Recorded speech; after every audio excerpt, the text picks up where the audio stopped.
Alright guys, just want to do a quick video here. I've loaded up some suppressed 223 rounds. I'm going to shoot one off here. I just want you to hear the difference between the suppressed round and a normal round. So let's go with the normal round first.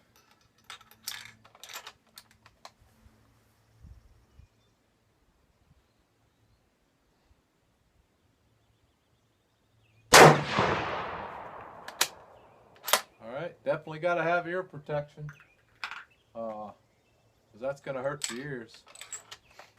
Now, the suppressed round.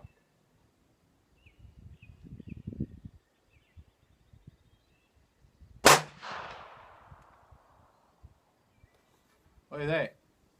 Tell a big difference, huh? This is the first time I've played with it at all, so I'm still messing around.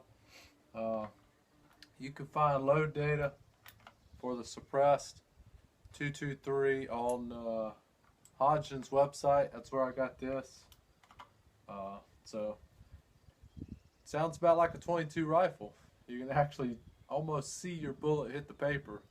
So if you're interested in trying it, look it up on the Hodgdon's website. Thanks for watching.